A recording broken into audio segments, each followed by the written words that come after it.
Muy bien. ¿Están viendo? Sí, profe, sí se ve. Muy bien, muy amable. Ok, entonces en 2 minutos empezamos la clase. Voy a cargar mi recipiente de agua.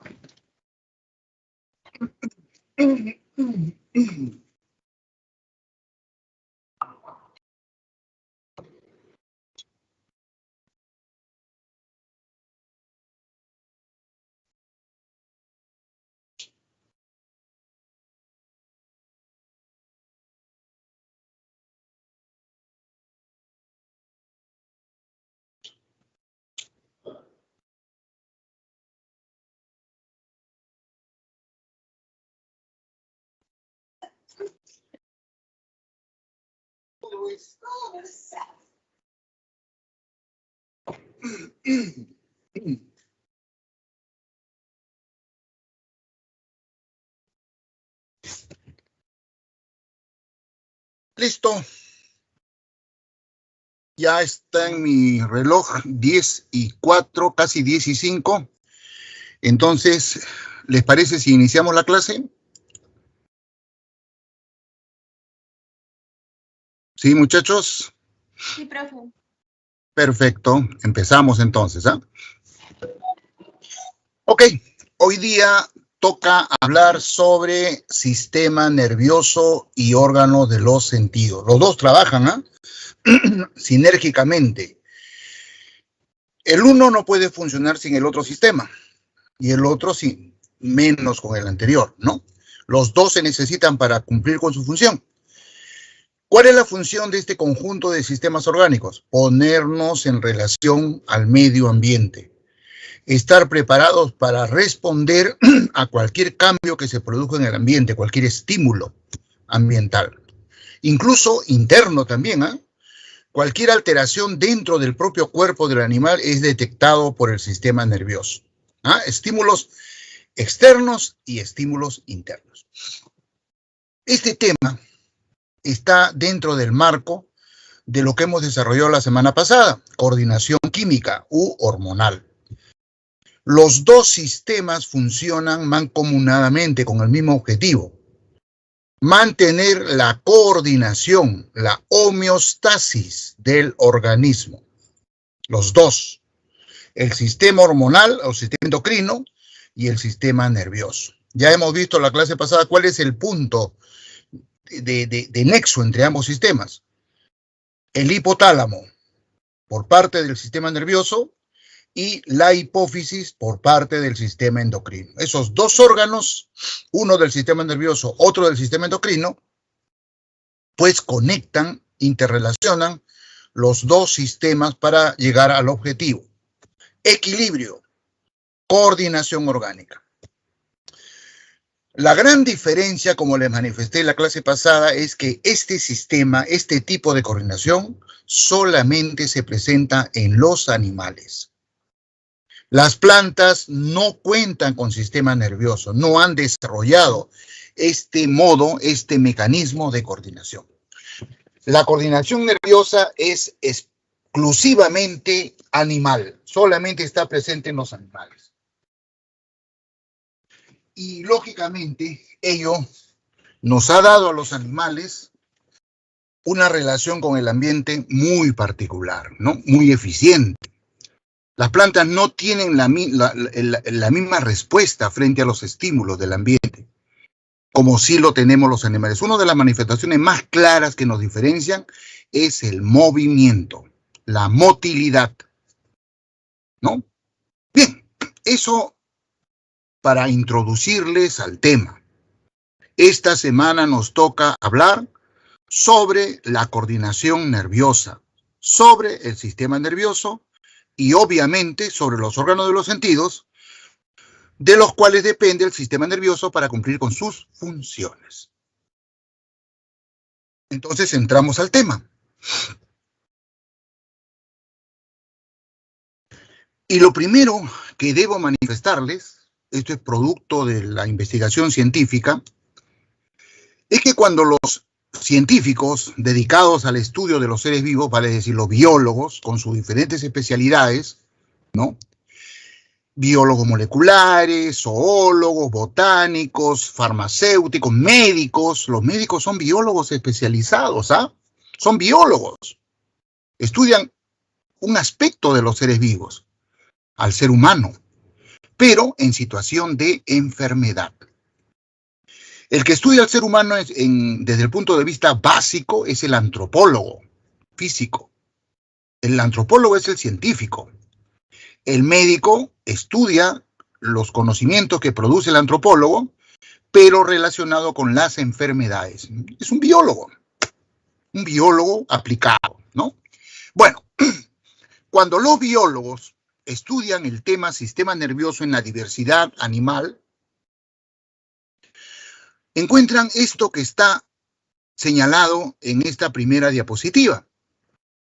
Hay animales tan primitivos, tan poco evolucionados, que simple y llanamente no presentan sistema nervioso. Y acá tenemos uno, lo estoy señalando con el puntero, ¿no? Las esponjas, los poríferos. Estos animales son tan primitivos, tan primitivos, que no han desarrollado ni tejidos, y por lo tanto, si no han desarrollado tejidos, menos órganos, y por lo tanto, si no han desarrollado órganos, menos un sistema orgánico como el sistema nervioso. No tienen sistema nervioso. Y entonces, ¿cómo hacen? ¿Cómo se relacionan con el entorno si no tienen sistema nervioso? Bueno, a través de la propiedad que tienen todas las células y que corresponden a los seres vivos. ¿Se acuerdan ustedes? Eso lo vimos el primer día de clase. Irritabilidad. Todas las células gozan de esa propiedad, irritabilidad. Entonces, cuando algo en el ambiente estimula una célula, la célula responde. Y eso es lo que le pasa a la esponja. Cada una de sus células responde a los estímulos ambientales. Y obviamente, entre ellas hay un cierto nivel de coordinación, de comunicación química, mediante las cuales ese estímulo que percibe una de las células de la esponja se la transmite a la siguiente y a la siguiente y a la siguiente, y de esa manera todo el animal pues toma una decisión respecto a ese estímulo manifestado, percibido por ella. Carece de sistema nervioso, ¿ya? Acá tenemos una foto, ¿no? En su ecosistema, ¿no? Ahí tienen a las esponjas marinas. Bien. Y luego, si subimos la escala evolutiva de los animales, ya nos encontramos con estos animalitos que son también primitivos, pero más evolucionados que las esponjas, como las hidras, como las medusas, como los corales. Estos animalitos ya tienen sistema nervioso, ya tienen un esbozo de sistema nervioso. El sistema nervioso que presentan estos animalitos, como los nidarios, ¿no? La hidra, la medusa, los corales, son nidarios. Filum nidaria, o también se le llama celenterata, celenterados. Son más evolucionados que los poríferos. Ya presentan un sistema nervioso, acá está, reticular. Reticular. Un sistema nervioso de este tipo, que nosotros los biólogos llamamos reticular, está formado por una red, de ahí viene su nombre, ¿no? Reticular viene de red. Acá está, acá hemos amplificado esta parte de esta hidra, ¿ven? Cada uno de estos circulitos es una célula. Nosotros los biólogos le llamamos protoneurona. Proto significa antes de, previa a. Tienen comportamiento de neurona, pero no son todavía verdaderas neuronas. Son protoneuronas. Entonces, una protoneurona como esta se conecta con la otra, y esta otra protoneurona con la otra, y así con la otra, y forman una red de protoneuronas que se distribuyen por todo el soma. Nosotros los biólogos le llamamos soma al cuerpo de algo, al cuerpo, ¿no? Se distribuyen por todo el soma del animal. Entonces, en este caso, y lo mismo pasa con la medusa, ¿no?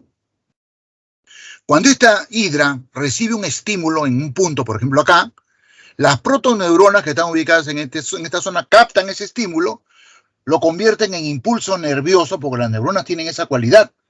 Un estímulo lo convierten en un fenómeno de membrana. que se llama impulso nervioso.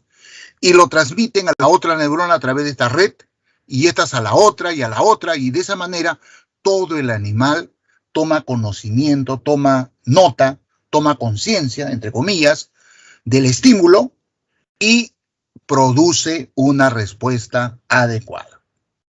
¿Ya? Entonces, a nivel de los celenterados y otros filum relacionados, poco evolucionados, el sistema nervioso que presentan es un sistema nervioso de tipo reticular. No se olviden, estimados alumnos, que esos datos, lamentablemente, digo lamentablemente porque yo soy enemigo del aprendizaje memorístico, pero hay cosas que tenemos que recordar. Sobre todo los biólogos le ponemos nombrecitos a todas las cosas y hay que recordar los nombres que le ponemos, ¿no? No se olviden, entonces, esas son precisamente las preguntas de examen, ¿no? Las preguntas de test, de exámenes, ¿no? No se olviden, entonces, el sistema nervioso más primitivo que encontramos en los animales es el sistema nervioso reticular. O difuso también se le llama, ¿no? Reticular o difuso. Seguimos escalando la escala evolutiva de los animales. Y llegamos a los otros animalitos que también son primitivos, pero más evolucionados que los anteriores. Aquí tenemos a los platelmintos. Acá tenemos a otro que no aparece aquí en el esquema, pero son los nematelmintos, a los anélidos, a los artrópodos, a los moluscos. ¿Ya? Todos estos animalitos con los anteriores, nosotros los biólogos los llamamos en general invertebrados. Invertebrados. Los invertebrados son un grupo muy grande de animalitos que carecen de columna vertebral. ¿Ya? Los invertebrados. Los poríferos, los nidarios, los rotíferos, los ctenóforos, ¿no? Los platelmintos, los nematelmintos, los anélidos, los artrópodos, los moluscos, los equinodermos.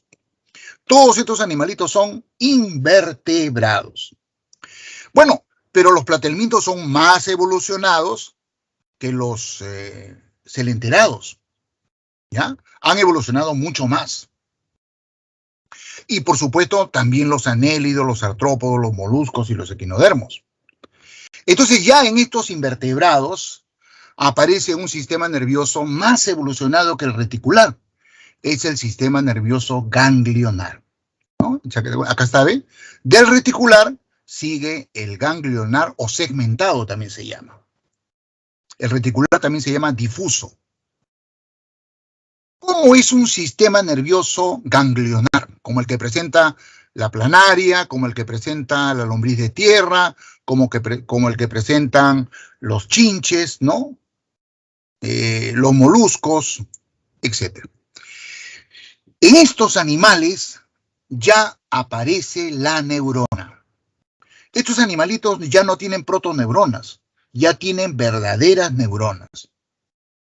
Y esas células muy especializadas llamadas neuronas se concentran, se ubican en unos órganos llamados ganglios. Por eso es que el sistema se llama ganglionar.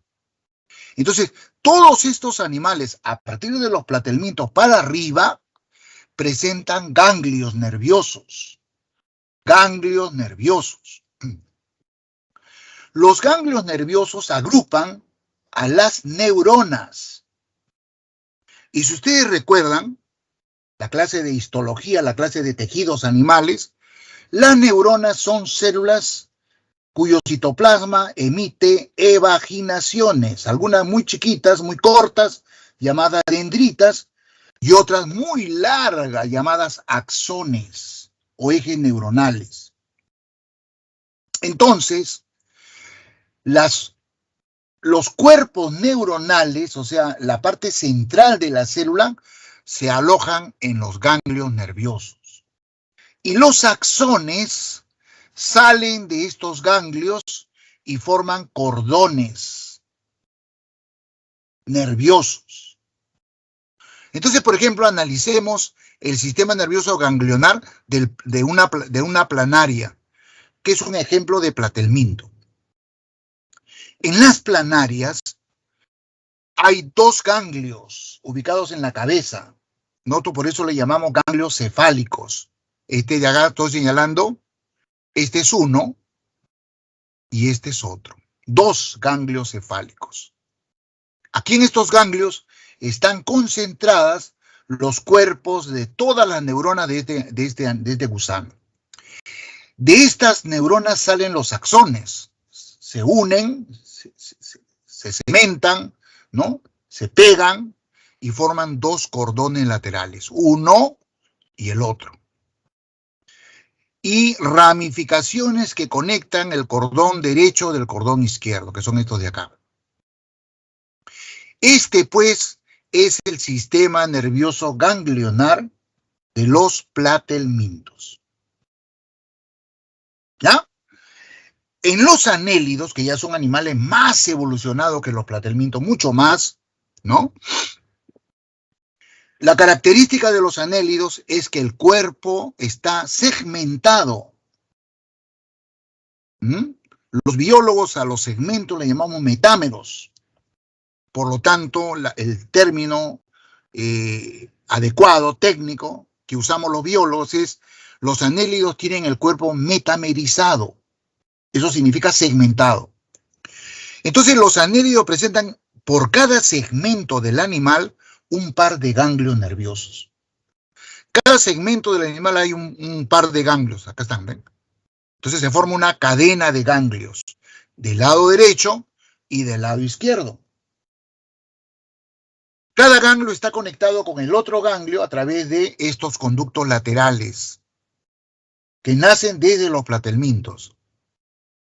Entonces, un anélido, una lombriz de tierra, eso que viven en los jardines, tendrán tantos pares de ganglios nerviosos como segmentos tenga el cuerpo del animal, unidos por los dos cordones nerviosos laterales, un cordón derecho y un cordón izquierdo.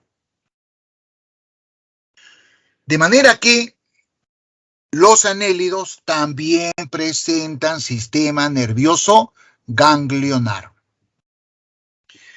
En los artrópodos, que son animales que evolucionaron a partir de los anélidos, también tienen el cuerpo segmentado. En el caso de estos dos animalitos que estamos viendo, que pertenecen a la clase insecta, tienen el cuerpo dividido en tres segmentos: cabeza, tórax y abdomen. Cabeza, tórax y abdomen. Pero se mantiene lo que está presente en los platelmintos y en los anélidos: varios ganglios unidos por los dos cordones laterales, ¿no? Como ven ustedes. La tendencia es que conforme los animales van evolucionando, es que los dos cordones laterales tienden a unirse, pero nunca se llegan a unir. Cada vez el cordón lateral derecho está más cerca del cordón lateral izquierdo, pero no se llegan a unir. Y por supuesto están comunicados. ¿Ya? Por lo tanto, en los artrópodos también se presenta un sistema nervioso ganglionar. Llegamos a los moluscos, que son animales más evolucionados aún que los artrópodos. En los moluscos continúa el sistema nervioso ganglionar. Los ganglios nerviosos unidos a los cordones laterales, siempre un cordón derecho y un cordón nervioso izquierdo. ¿Ya? Claro, hay menor cantidad de número de ganglios que en los artrópodos y que en los anélidos, ¿no? Claro, cada vez los ganglios son más protuberantes. Y vemos una cosa, por ejemplo, los caracoles, los gasterópodos, en los bivalvos, ¿no? Los cordones son también numerosos, como en los artrópodos, son varios. En los cefalópodos, que son los moluscos más evolucionados, ocurre que estos ganglios nerviosos ya no se extienden por todo el cuerpo del animal, sino que se concentran, se retraen en torno a la faringe del tubo digestivo.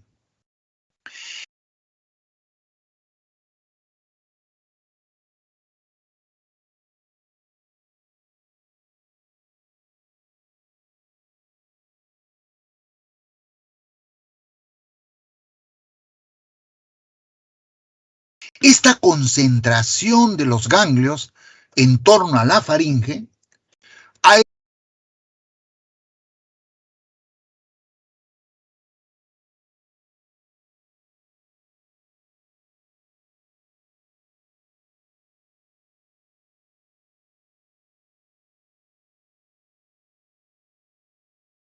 hecho que este grupo de moluscos tengan pues una habilidad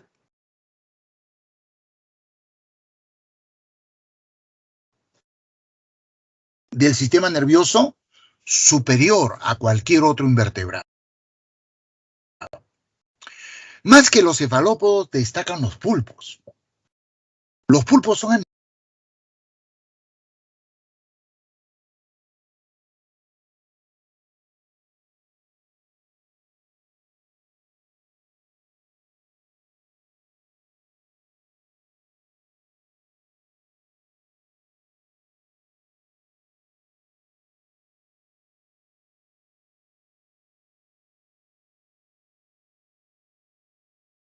animales muy hábiles, muy inteligentes.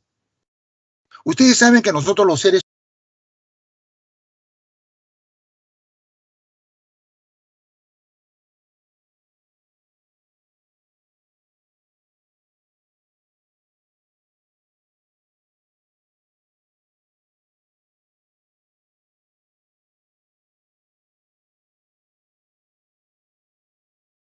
humanos hablamos de la famosa inteligencia de los animales.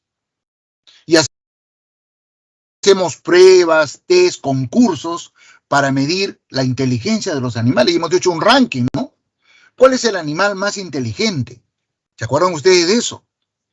Y yo recuerdo que destacan nítidamente los delfines, los caballos, los elefantes, el perro. Aún he visto que, por ejemplo, hay un ave, el loro, que también está considerado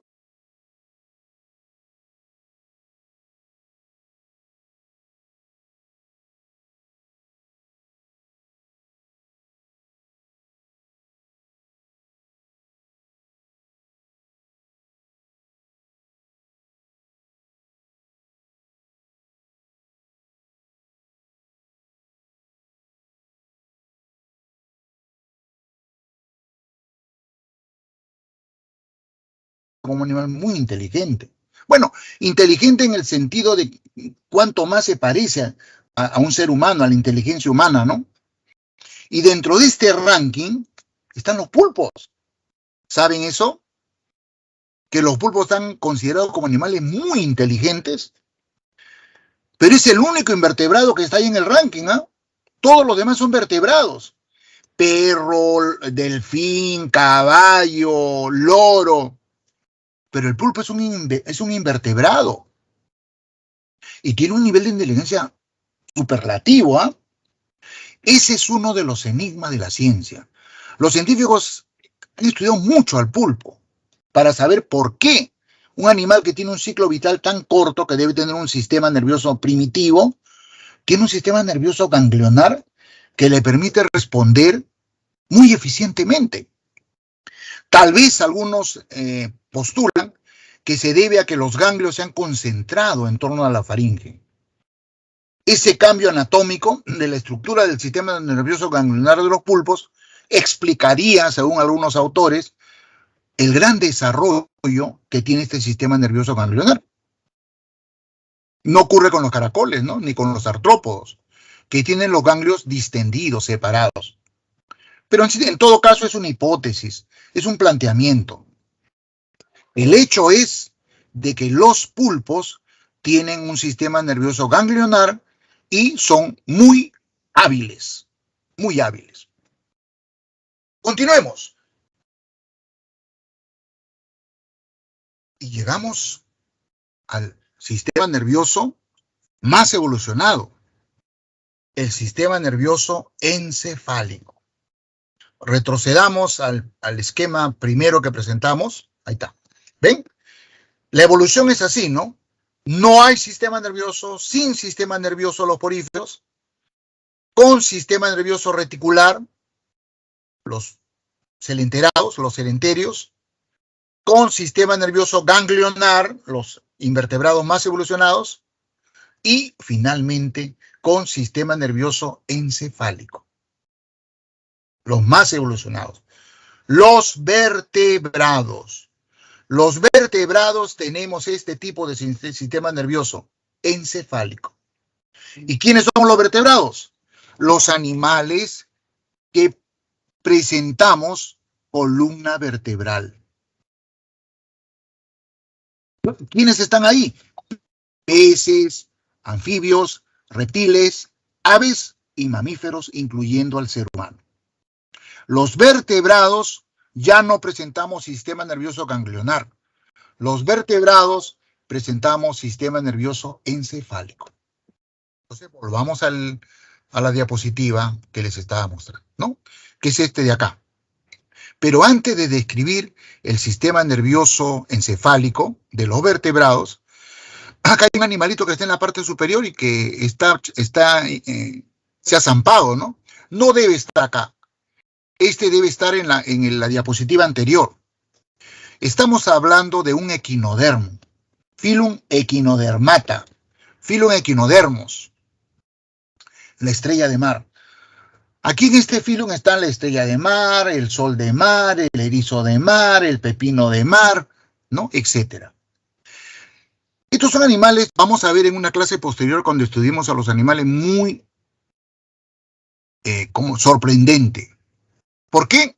Porque los equinodermos son animalitos dentro de todo el grupo de los invertebrados, los más evolucionados.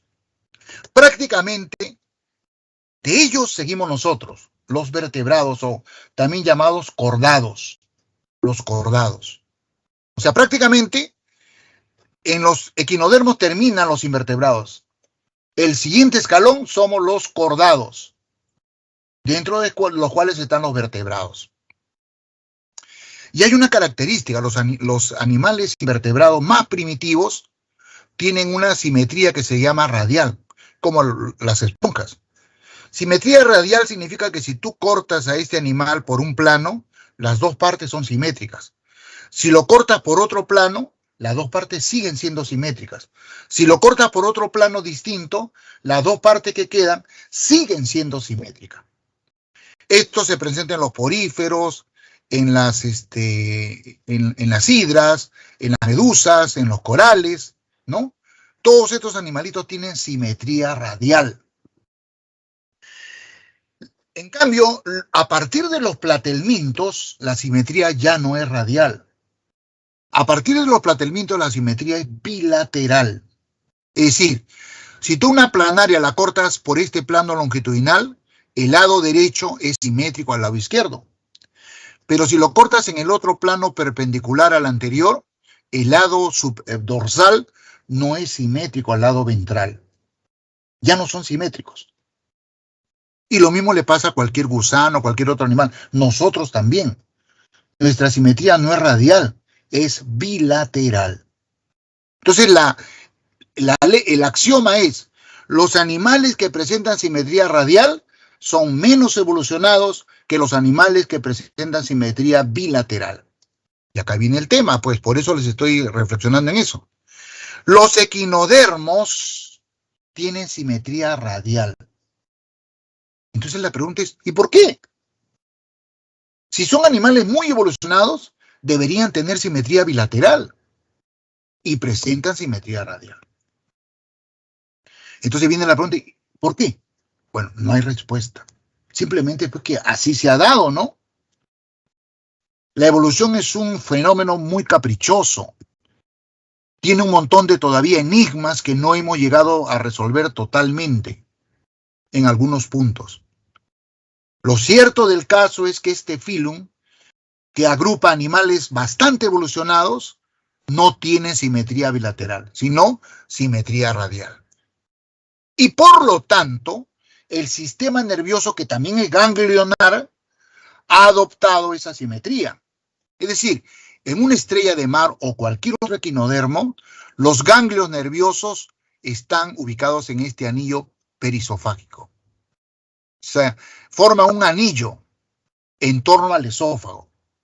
Se llama anillo nervioso perisofágico. Todos los ganglios. Y de estos ganglios salen cordones, ya no laterales, derecho, izquierdo, porque la simetría es radial. Salen cordones para cada brazo del animal. Entonces, eso es lo que ustedes tienen que recordar. En los equinodermos, el sistema nervioso ganglionar ha adoptado la simetría radial de ese animal. ¿Ya? Por eso que han puesto a la estrellita ahí arriba.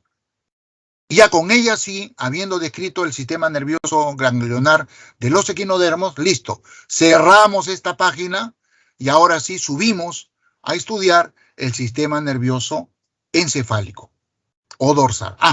Esta palabra me ha hecho recordar un punto también importante. Una fija de examen. Esto que les voy a decir en este momento, estimados alumnos, es un tema fija de examen. ¿Por qué decimos que el sistema nervioso encefálico es dorsal?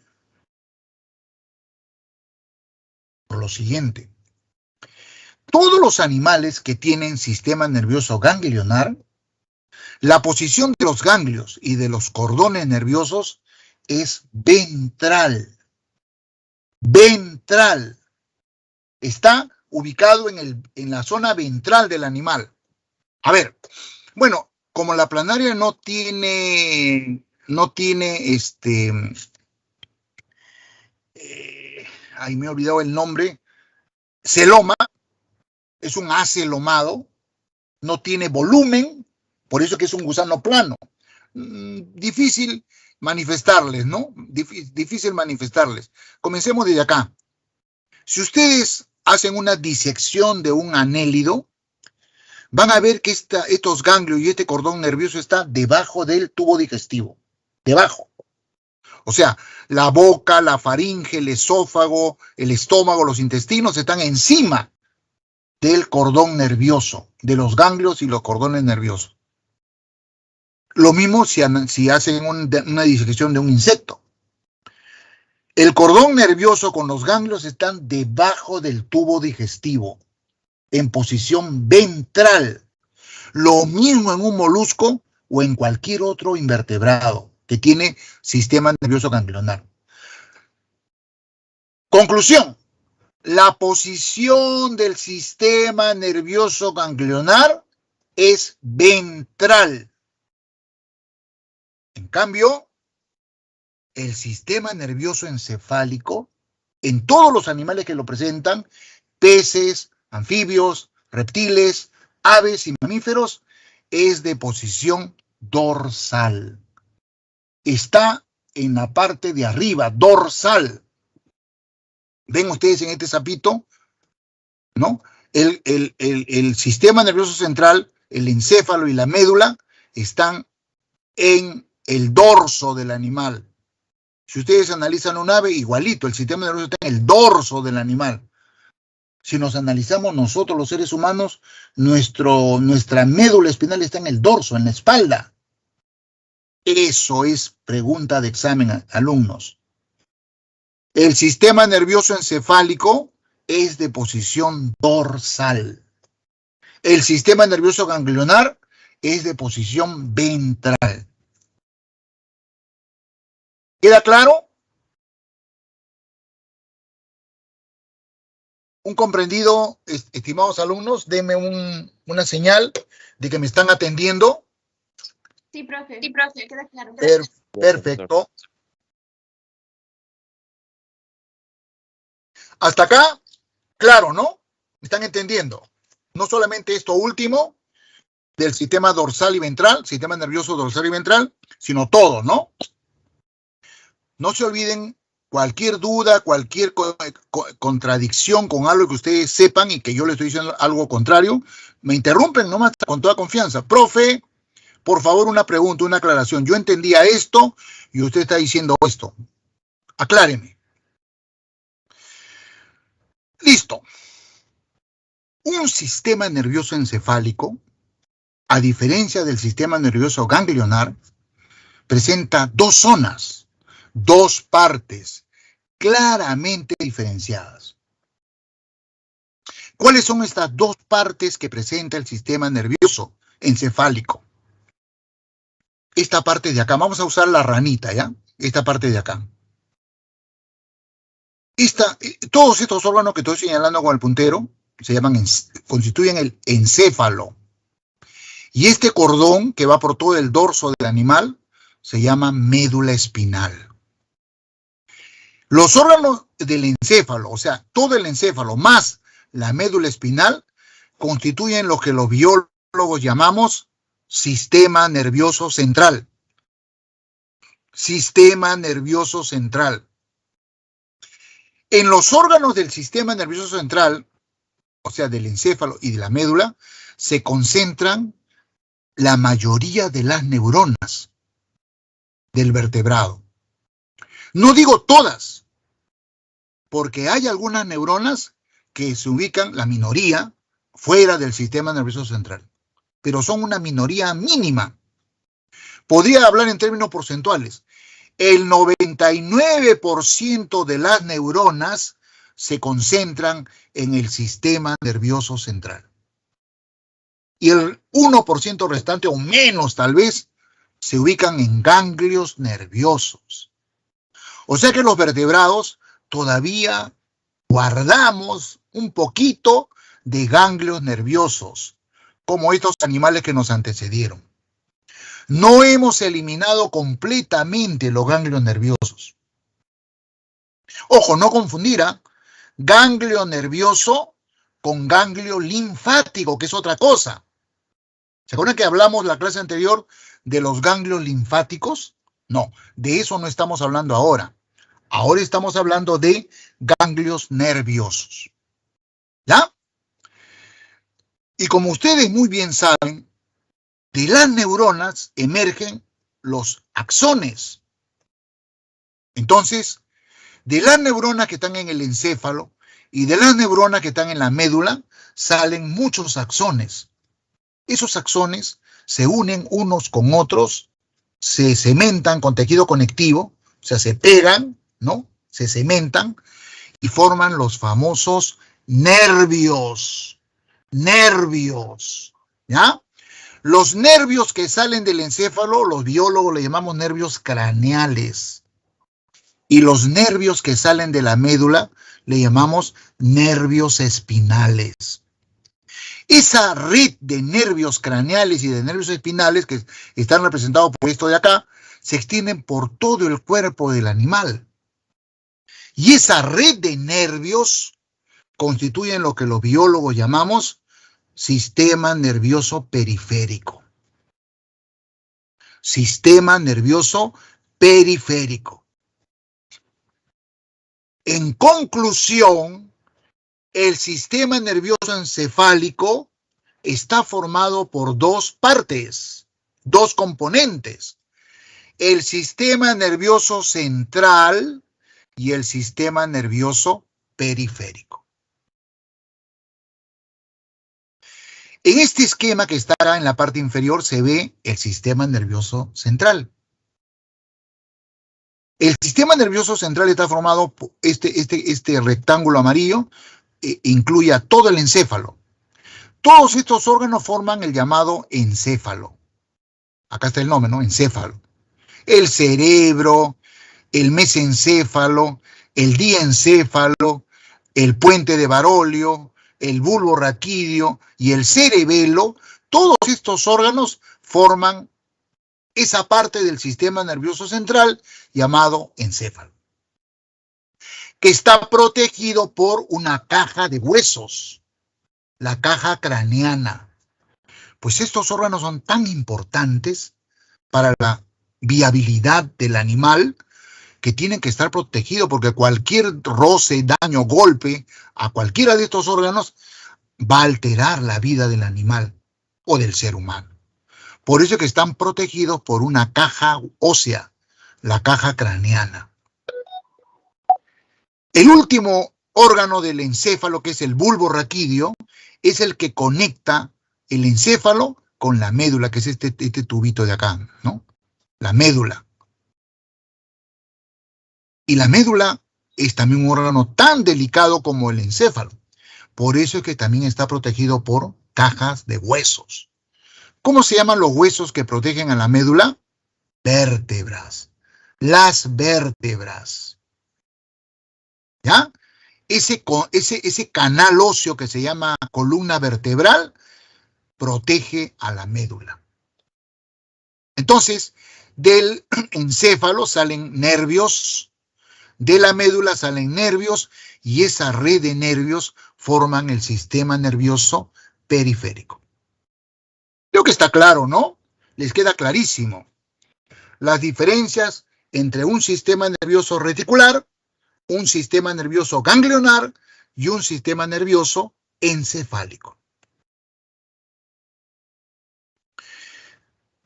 ¿Sí?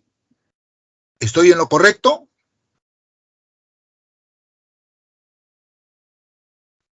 Bien. O sea, en lo correcto en el sentido que me están entendiendo, ¿no? Están captando los conocimientos. Bien. Entonces, en la parte inferior, acá, tenemos un diagrama de flujo que nos representa el funcionamiento de cualquier sistema nervioso, no solamente el encefálico, el ganglionar y el reticular. ¿Ya? Los animales estamos expuestos a estímulos, como cambios físicos o químicos que se producen en el ambiente, incluso en el interior del cuerpo del animal. El sistema nervioso capta cualquiera de estos estímulos, externos o internos. Hay un conjunto de órganos que son los encargados de recepcionar esos estímulos, que son muy diversos. Estímulos térmicos, estímulos luminosos, estímulos químicos, son los órganos receptores. Estos órganos captan esos estímulos tan diversos y los transforman en un lenguaje que las neuronas pueden entender. ¿Cuál es ese lenguaje que las neuronas manejan? La neurona no maneja calor, frío, ácido, corrosivo. No, no, no. La neurona maneja impulso nervioso. Ese es el lenguaje de la neurona. Entonces, la función, la misión de estos órganos receptores es transformar esos diversos estímulos en el lenguaje de la neurona. Impulso nervioso. Entonces, ese estímulo se lo transmite el órgano receptor a la neurona decodificada en el impulso nervioso. Las neuronas procesan esa información, ¿no es cierto? Lo contrastan con inclusive el trabajo del sistema endocrino, porque los dos sistemas funcionan sinérgicamente, en concordancia, y producen una respuesta a ese estímulo. Una respuesta, por supuesto, adecuada. Si algo me está calentando demasiado, me quema, ¿cuál es la respuesta? Saco el órgano que me están quemando. ¿No es cierto? Y eso ocurre a través de los órganos efectores. Entonces, el conjunto, la red de neuronas, de nervios, conducen esa señal digitada, se llama impulso nervioso, a los órganos efectores, músculos, glándulas, las cuales dan la respuesta adecuada. Las respuestas son acciones variadas que se producen como reacción a un estímulo. Entonces, este esquemita, este diagrama de flujo que nos han puesto acá en la parte inferior, sería pues un resumen de cómo funciona este sistema de coordinación, la coordinación nerviosa. Y como ven ustedes acá en esta parte amarilla, es clarísimo. El sistema nervioso no funciona aisladamente, no, funciona coordinadamente con el sistema endocrino, con lo que hemos estudiado la clase pasada. ¿Ya? Muy bien, continuamos. Entonces, ¿Cuál es el sistema nervioso encefálico que vamos a usar como modelo, como ejemplo del sistema nervioso encefálico? Obviamente, vamos a estudiar el sistema nervioso humano, ¿no? El ser humano es para nosotros nuestro modelo, nuestro patrón, como dicen en inglés, nuestro role model, ¿no? Nuestro role model. Bien. Pero antes de hablar del sistema nervioso humano, que es encefálico, vamos a hablar de 3 conceptos previos que son necesarios. El primero, el arco reflejo. Y el segundo, o los segundos, porque son 3, el impulso nervioso y la sinapsis. Esos 3 conceptos vamos a aclarar primero antes de entrar a estudiar el sistema nervioso humano. ¿Ya? Sinapsis, impulso nervioso y arco reflejo. Comencemos con el arco reflejo. ¿Qué es el arco reflejo? Algunos autores sostienen que el arco reflejo es la unidad fisiológica del sistema nervioso. Es un poco el resumen de esto. Esto de acá, en buena cuenta, sería el arco reflejo. ¿Ya? Solo que acá lo hemos explicado de una manera pues muy difusa, ¿no? Para que se entienda. Esto lo han planteado los científicos. Los científicos, luego de muchas investigaciones respecto al funcionamiento del sistema nervioso, han llegado a esta conclusión, este concepto, arco reflejo. Como ustedes ven en cualquiera de los 2 esquemas, el que está a la izquierda o el que está a la derecha, es lo mismo. Una persona, en este caso, recibe un estímulo y luego produce una respuesta. Una respuesta. Una persona recibe un estímulo y finalmente produce una respuesta. Es lo mismo que hemos explicado anteriormente, ¿no? Pero acá está explicado de una manera técnica, con nombre propio de los componentes que participan. A ver, revisemos primero el lado derecho, que es el que me conviene más, ¿no? Por cuestiones didácticas. Acá tenemos un mechero. Esto que usamos en los laboratorios, en el nosotros le llamamos mecheros Bunsen. El mechero está prendido, tiene una llama.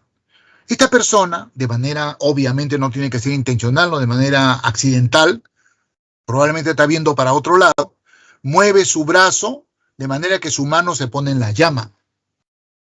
Al cabo de segundos, milésimas de segundos, ¿no? La persona siente que su mano se está quemando. Ese es el estímulo. Calor, excesivo calor.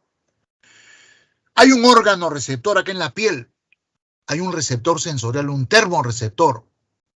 ¿Ya? Hay un termorreceptor ahí que capta ese calor y lo convierte en impulso nervioso. Y se lo transmite a esta neurona. Este cordón celeste que estamos viendo acá es el axón de una neurona. ¿Ya? Esta es una neurona, cuyo cuerpo está acá, fíjense. Y esto justamente, esto es un ganglio nervioso. Esto es un ganglio nervioso. El soma de esta neurona, que nosotros llamamos neurona sensitiva, ¿no? Está en un ganglio, no está en el sistema nervioso central.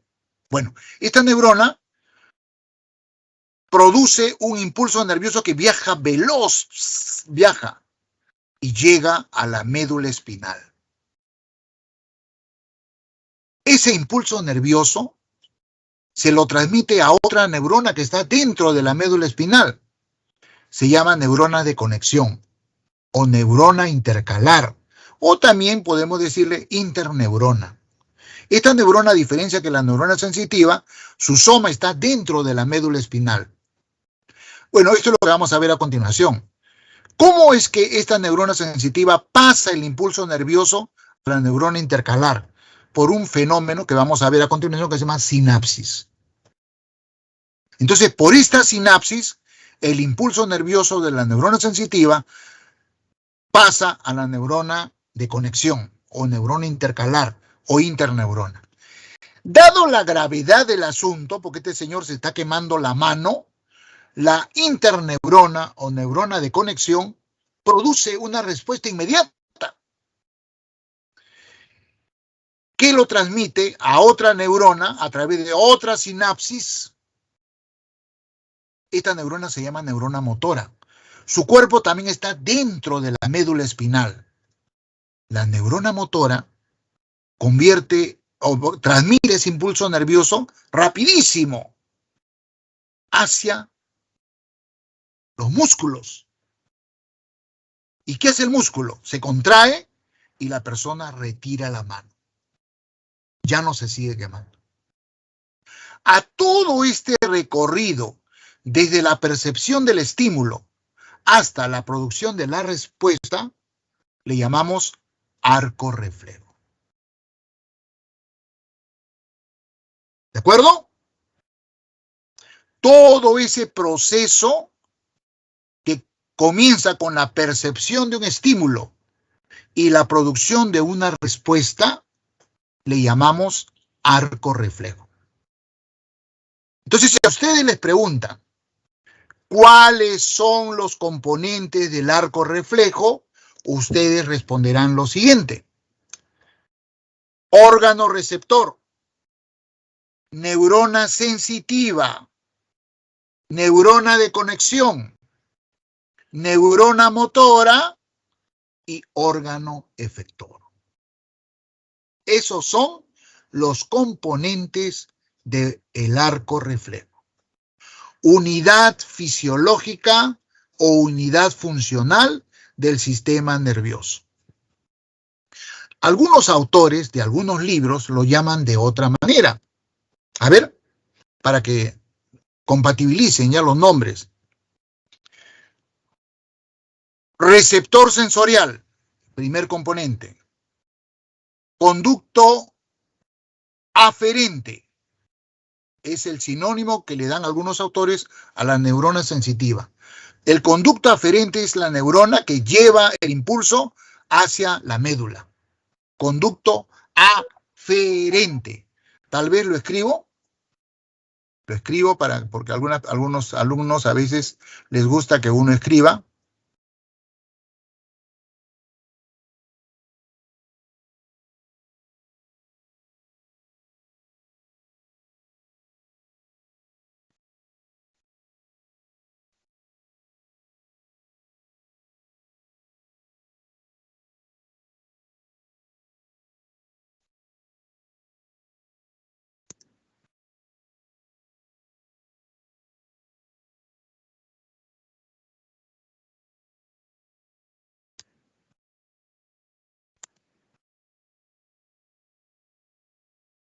A ver.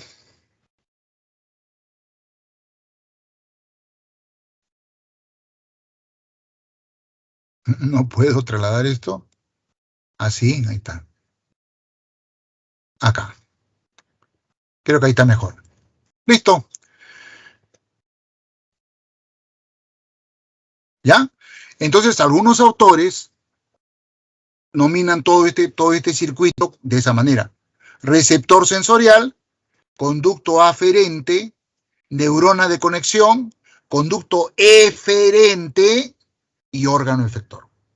O si ustedes quieren, como yo les he dicho, receptor sensorial, neurona sensitiva, neurona de conexión, neurona motora, órgano efector. Es lo mismo. ¿De acuerdo, muchachos? ¿Entendieron lo que es el arco reflejo?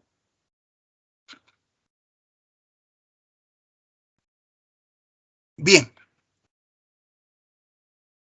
Sin embargo, hay otros estímulos que son más complejos. Por ejemplo, un ejemplo así de real, en tiempo real, es el que está pasando en este momento. Qué lástima que no tenga sus nombres a la mano.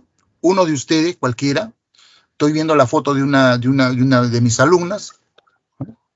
Está escuchando la clase con su computadora. Entonces, Está recibiendo estímulos, mis palabras, mis oraciones, mis conocimientos. Su sentido del oído y el sentido de la vista captan esa información, el esquema. Entonces, esos estímulos se convierten en impulso nervioso. La neurona sensitiva está llevándolo a la médula, pero la neurona de conexión no produce en ese caso la respuesta. No, ese impulso, ese estímulo lo manda hacia arriba, hacia el encéfalo, hacia el cerebro. Entonces, en ese segundo caso, la respuesta es procesada en las neuronas cerebrales. La alumna está contrastando con lo que sabe al respecto no, eso no lo sabía. Y entonces, ¿cuál es la respuesta que manda las neuronas del cerebro? Por la misma médula ósea.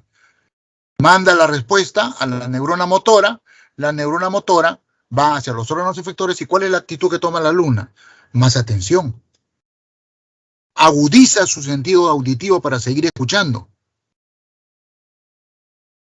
¿Se dan cuenta? Es un tipo de estímulo más complejo.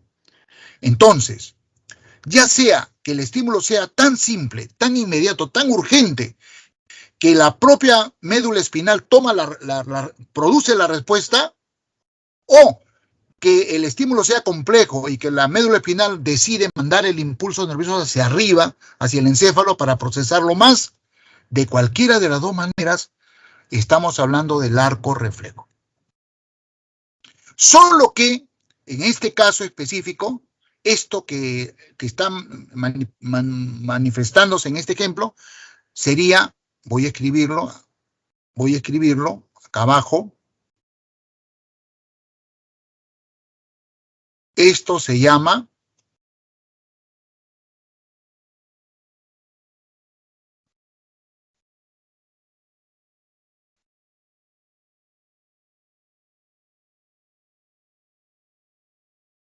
acto reflejo. Acto reflejo. ¿Ya? Cuando la respuesta es procesada por la misma médula, o sea, tiene que ser una respuesta rápida, ya. El arco reflejo en este caso es un acto reflejo. Y aquí viene el ejemplo de la izquierda, que es bien conocido por ustedes, ¿no? Es este golpecito que nos da el médico en la rodilla.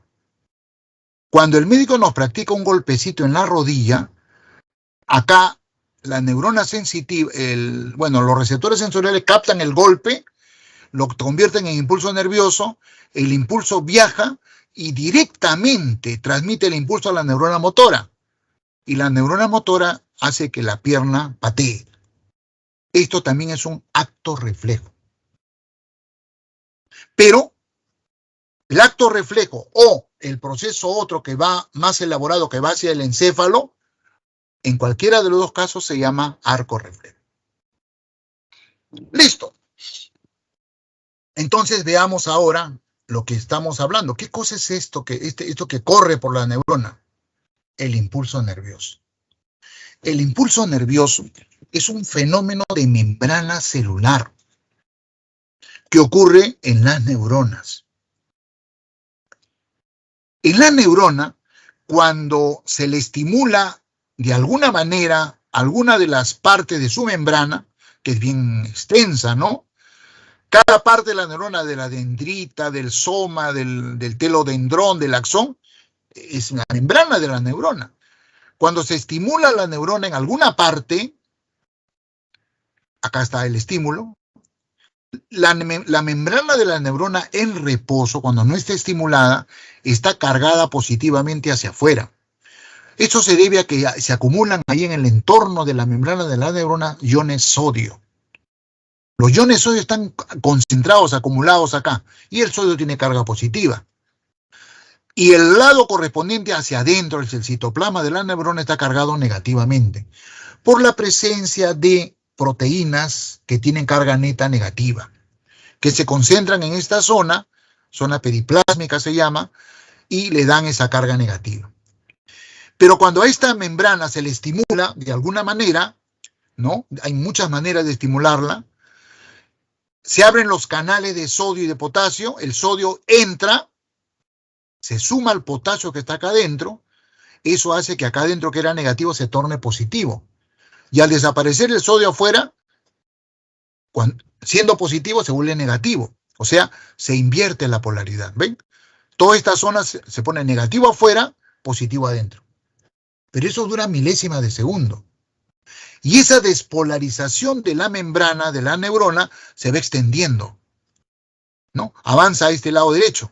¿Ven?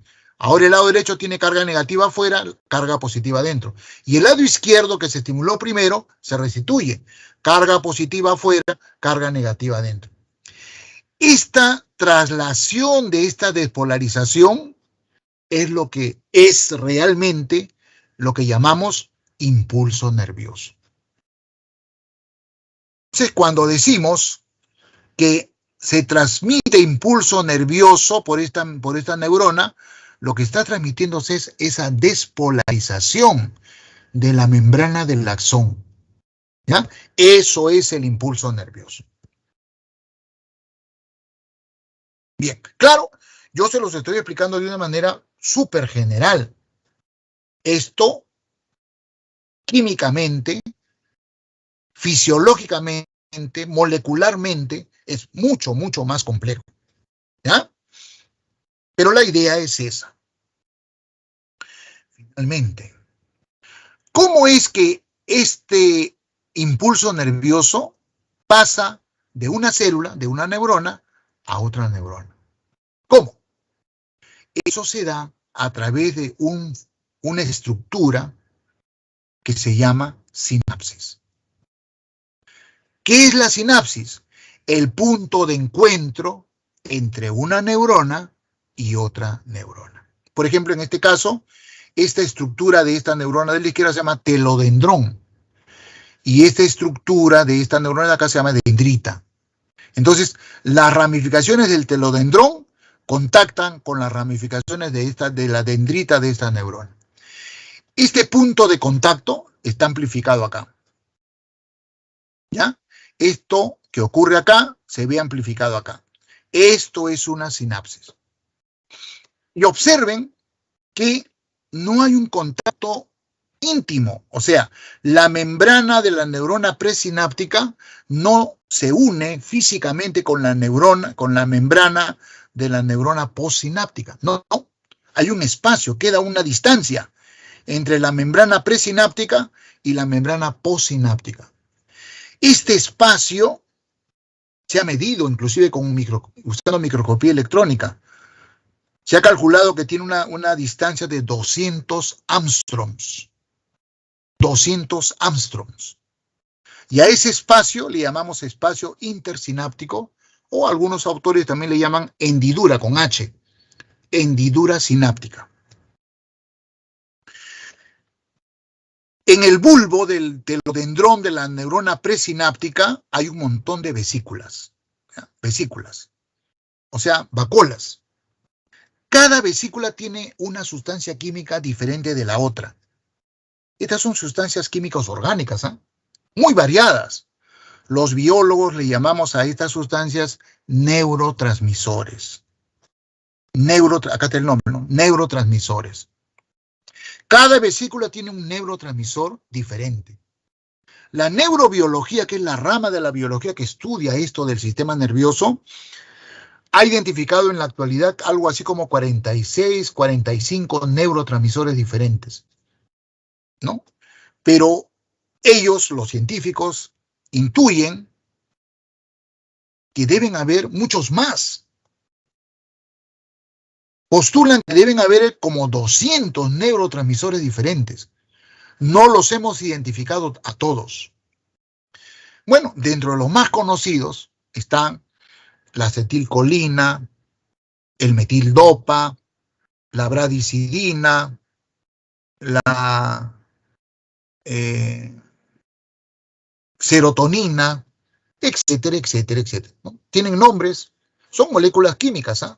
Orgánicas, que los produce la propia neurona y los van envolviendo en vesículas.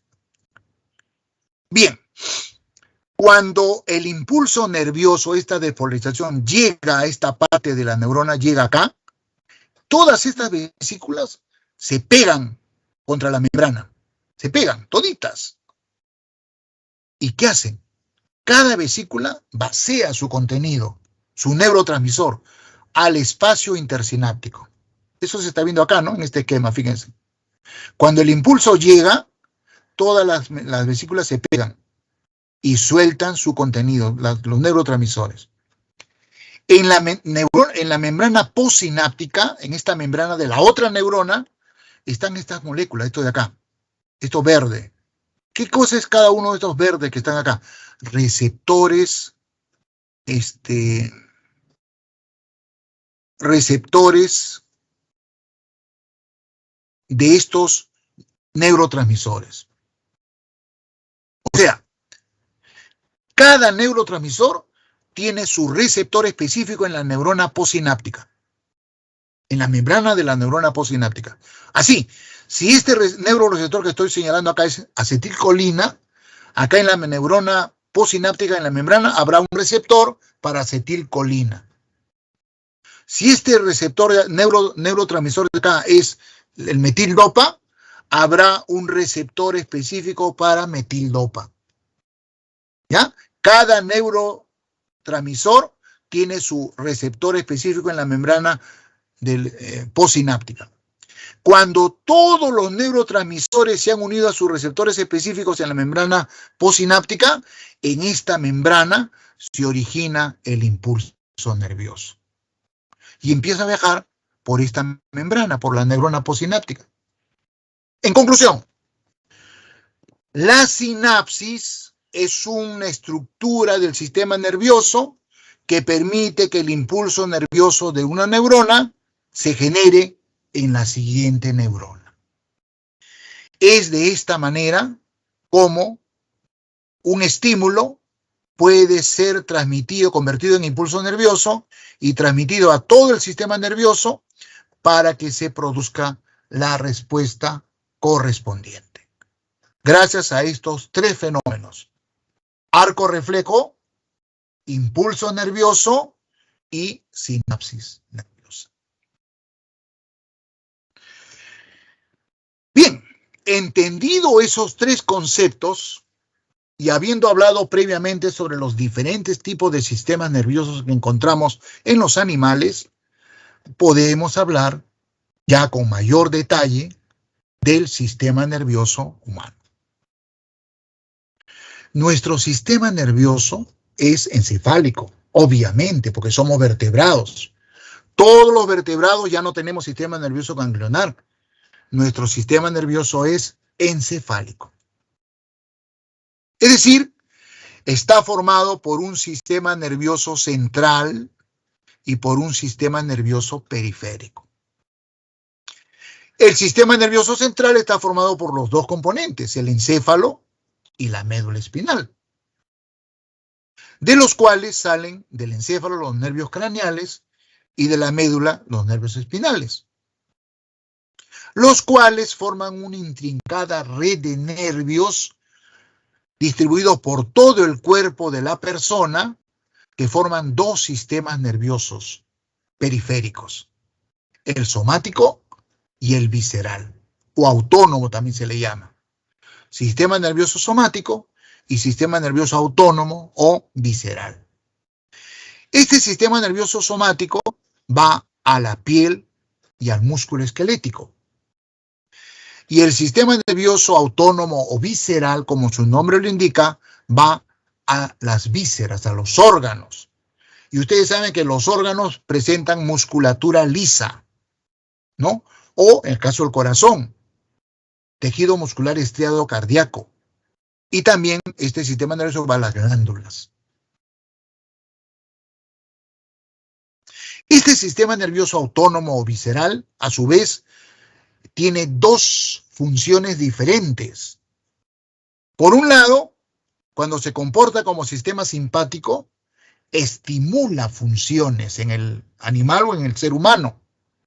Acelera funciones, acelera el ritmo cardíaco, acelera el ritmo respiratorio, eleva la presión arterial, ¿no es cierto?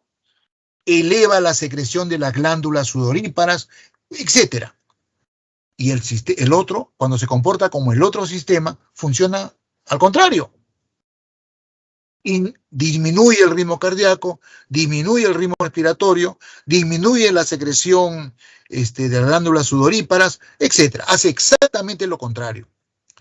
De modo que cuando estos dos sistemas están en equilibrio, la persona también está en equilibrio.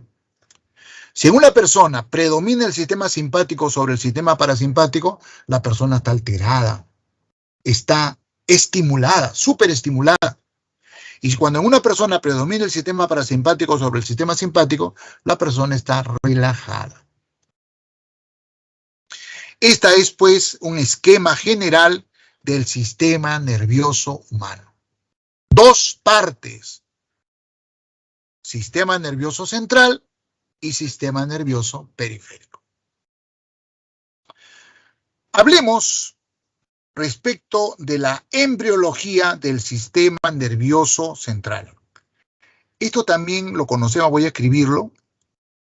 Este título también lo podemos escribir de la siguiente manera.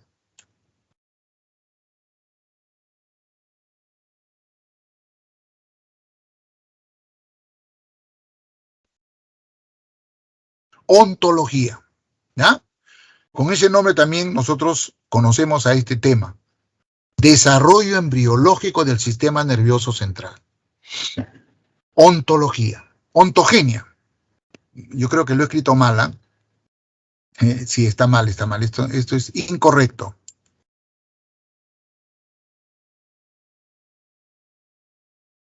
Ontogenia es el término. Ontogenia. Ontogenia, ¿ya? Desarrollo embriológico del sistema nervioso central, o sea, del encéfalo y la médula. El sistema nervioso se forma a partir del ectodermo.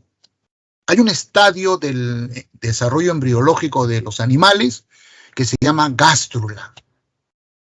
La gástrula tiene 3 capas germinales: una externa que se llama ectodermo, una media que se llama mesodermo y una interna que se llama endodermo. Bueno, el sistema nervioso central se forma a partir del ectodermo, ¿ya? Entonces, a partir del ectodermo se forma el tubo neural. Este de acá. Este tubito, que es un tubo, es como el tubo digestivo, es un tubo, ¿ya? Como un vaso sanguíneo.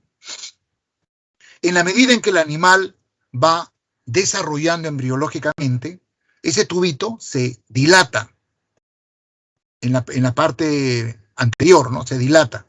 Y los biólogos a esa dilatación, a esa vesícula, esta vesícula le llamamos prosencéfalo. A continuación del prosencéfalo hay una zona celeste acá que también se dilata y se llama mesencéfalo. Nosotros le llamamos mesencéfalo. Y a la última porción le llamamos rombencéfalo. El marroncito acá, ¿no? Para diferenciarlos. Entonces, el tubo neural se dilata en 3 vesículas: el prosencéfalo, el mesencéfalo celeste y el rombencéfalo. Y a continuación simplemente el tubo se mantiene, ¿no? Sin ninguna dilatación. Eso va a constituir la médula espinal.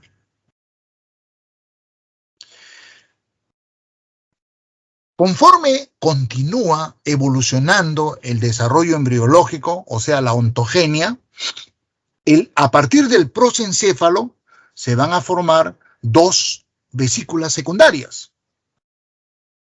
A partir del prosencéfalo. El telencéfalo, este verde oscuro que está en la parte superior, y el diencéfalo, este verde que se mantiene con del mismo color anterior. El diencéfalo. El mesencéfalo no se modifica, se mantiene celeste. Aumenta, se vuelve un poquito más prominente, pero no hay modificación alguna. Continúa como mesencéfalo.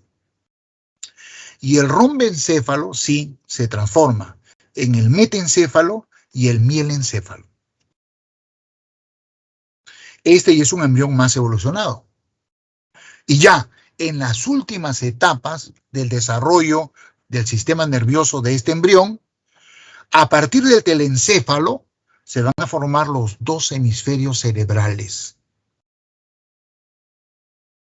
A partir del diencéfalo se van a formar el tálamo y el hipotálamo. A partir del mesencéfalo se van a formar unos surcos que corren por la parte medular de los hemisferios cerebrales, ¿no? Que se conocen como canales de Silvio, surcos de Silvio. Son muy importantes para la intercomunicación de todas las neuronas de los hemisferios cerebrales. Se le sigue llamando mesencéfalo. Miren, desde la formación de las vesículas primarias del tubo neural, el mesencéfalo prácticamente no se modifica. Continúa siendo mesencéfalo. A partir del metencéfalo se van a formar el cerebelo con sus dos hemisferios y la protuberancia o puente de Barolio. Y finalmente, a partir del mielencéfalo se va a formar el bulbo raquídeo, que es el órgano del encéfalo que se conecta con la médula espinal. Entonces, todos estos órganos que hemos señalado acá, hemisferios cerebrales, diencéfalo, mesencéfalo, cerebelo, protuberancia y bulbo raquídeo, todos estos órganos forman el encéfalo. Y el tubo que continúa se llama médula espinal. Acá hay que tener conciencia de algo. Todos estos órganos, cerebro, cerebelo, protuberancia, bulbo, son huecos. Se originaron a partir de un tubo neural, un canal, este tubo de acá. Son huecos. Nuestros hemisferios cerebrales tienen unas cavidades en el centro que se llaman ventrículos laterales. Están llenos de un líquido, se llama líquido cefalorraquídeo. Todos los órganos del encéfalo son huecos. Bueno, no todos, ¿no? El cerebro, el cerebelo, la protuberancia, el bulbo. Y la médula también es hueca, es un tubo. Tiene un canal en el centro, que nosotros los biólogos conocemos con el nombre de conducto del epéndimo.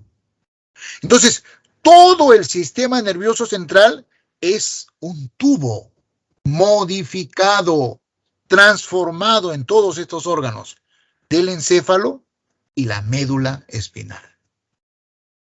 ¿Ya?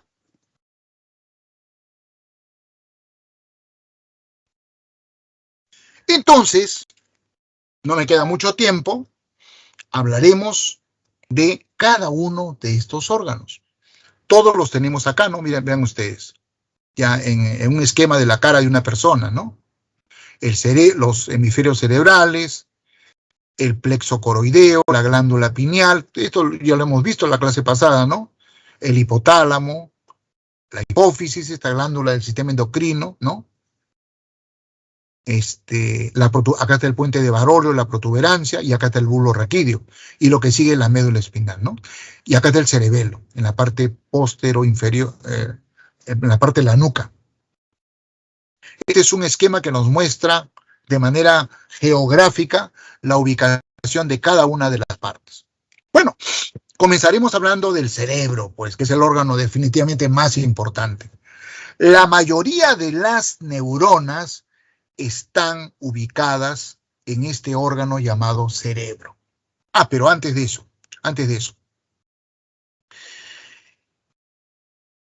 las neuronas que se ubican tanto en el encéfalo como en la médula le dan a esas zonas donde se ubican las neuronas una apariencia grisácea, oscura. Por eso es que nosotros denominamos en el cerebro, en el cerebelo, en la protuberancia, en el bulbo, a esas zonas oscuras donde se ubican los cuerpos neuronales, sustancia gris. Y esa oscuridad de esa parte de estos órganos se debe a que el citoplasma del cuerpo neuronal posee unos corpúsculos, llamados los corpúsculos de Nils, que tienen unas sustancias oscuras, lo que le da a los cuerpos de las neuronas una tonalidad grisácea. Entonces, Donde aparezcan cuerpos neuronales en el cerebro, en el cerebelo, en la protuberancia, nosotros le vamos a llamar sustancia gris. Y de estos cuerpos neuronales salen axones, dendritas, o sea, fibras nerviosas que no tienen corpúsculo de Nils y que están ubicadas en el cerebro, en el cerebelo, en la protuberancia. A esas partes los biólogos le llamamos sustancia blanca. Y acá viene una cuestión de memoria que ustedes deben recordar. En todos los órganos del encéfalo, la sustancia gris se ubica en la corteza y la sustancia blanca en la médula. O sea, en los hemisferios cerebrales, la sustancia gris es de posición cortical y la sustancia blanca de posición medular. Lo mismo pasa con el cerebelo, lo mismo pasa con la protuberancia, etc. No se olviden, en los órganos del encéfalo, la sustancia gris es de posición cortical y la sustancia blanca de posición medular. Y cosa curiosa, en la médula espinal ocurre exactamente lo contrario. En la médula espinal, la sustancia gris es medular y la sustancia blanca es cortical. Eso es una información que ustedes deben tener presentes, porque en algún momento alguna de las preguntas va a apuntar a eso. ¿Ya? Listo. Dicho eso, ahora sí, hablemos de cada uno de los órganos, muy brevemente, porque no me va a alcanzar el tiempo si me endulzo. El cerebro humano está formado por dos hemisferios cerebrales, uno derecho y uno izquierdo. Ambos hemisferios están unidos anatómicamente por una estructura constituida por tejido conectivo denso llamado cuerpo calloso. ¿Ya? Las neuronas del hemisferio izquierdo están interconectadas entre ellas y también con las neuronas del hemisferio derecho y viceversa,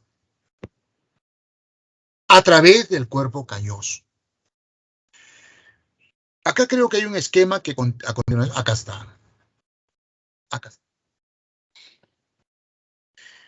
Hay un montón de teorías respecto, ¿no?, a que el cerebro pues está diferenciado en el hombre y en la mujer. Hay bastantes evidencias científicas al respecto, ¿no? En la mujer hay una predominancia del hemisferio derecho sobre el hemisferio izquierdo, pero no es tan determinante. Por ejemplo, los estudios hechos en neurobiología, cuando se estudia el cerebro, ha detectado que en el hemisferio izquierdo se concentran las actividades de razonamiento, de lenguaje hablado, de lenguaje escrito, de habilidad científica, de habilidad numérica, ¿no? Y por supuesto el hemisferio izquierdo controla la motilidad del lado derecho de nuestro cuerpo, mano, pierna, etcétera, derecha. Y el hemisferio derecho se concentra actividades de intuición, de imaginación, de servicio, de sentido artístico, de sentido musical, de percepción tridimensional y control de la mano izquierda y de toda la parte motriz del lado izquierdo. En realidad, nuestros cerebros no se diferencian en cuanto al número de neuronas que contienen. Poseemos básicamente el mismo número de neuronas. ¿Dónde está la diferencia entre el cerebro de una persona y otra? En la cantidad de conexiones interneuronales. Eso es lo que nos diferencia. A mayor número de conexiones interneuronales, mayor eficiencia de ese órgano. A menor cantidad de conexiones interneuronales, menor eficiencia de ese órgano. ¿Ya? Y estas conexiones se empiezan a formar incluso desde antes del nacimiento, por estimulación. Y se estimulan y se van formando durante toda nuestra vida, hasta el día de nuestra muerte. Incluso un anciano sigue generando nuevas conexiones interneuronales. Y cuando no ejercitamos algunas acciones, esas conexiones que construimos alguna vez también se van desconectando, se van eliminando. El cerebro es un órgano, como todos los demás, muy activo. Muy, pero muy activo. Plástico. O sea, ¿qué cosa significa plasticidad del cerebro? Significa que si alguna zona se daña, automáticamente las zonas que quedan asumen las funciones de la zona dañada. Es un órgano muy plástico. Y hay un montón de ejemplos que demuestran eso, ¿no? Que no tengo tiempo de explicárselos. Bien, cuando observamos en un cadáver el cerebro, vamos a ver que tiene muchos surcos, muchas hendiduras. El cerebro humano es bastante arrugado.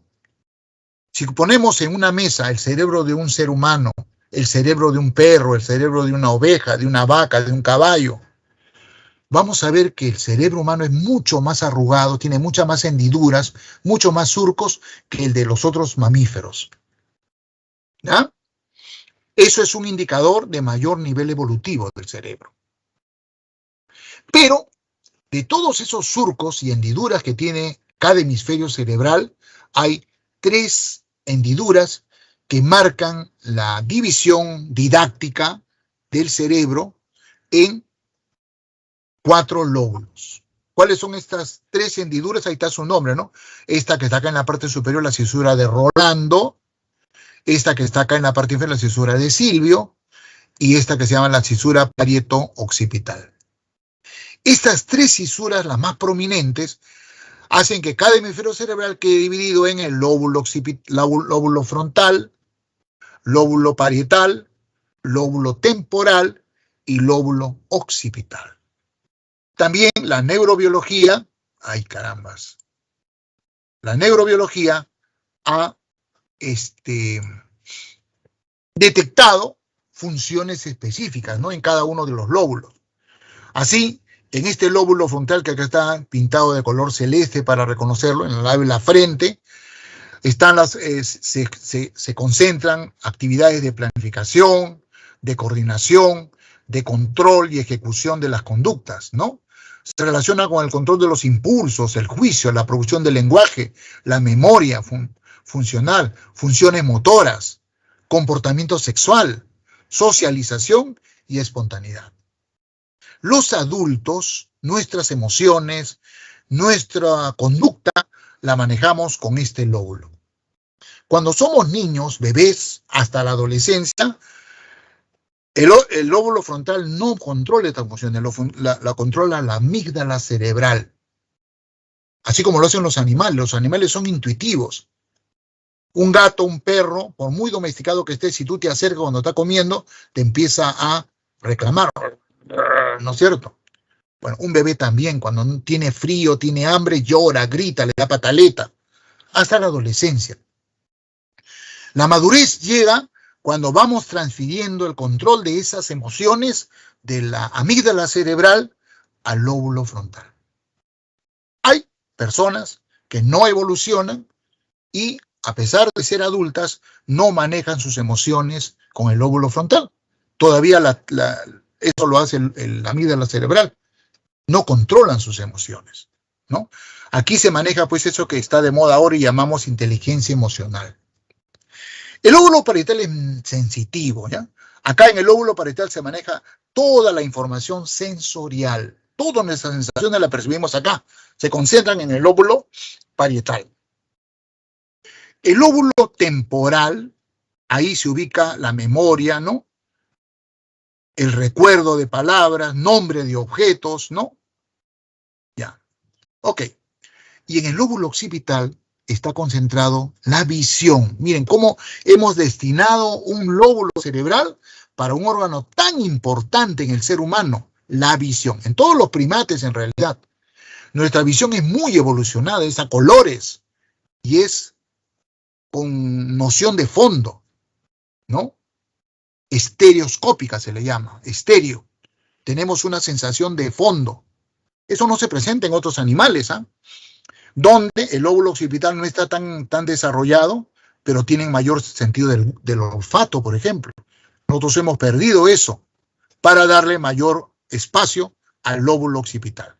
Entonces, el lóbulo occipital, no se olviden, básicamente relacionado con la visión.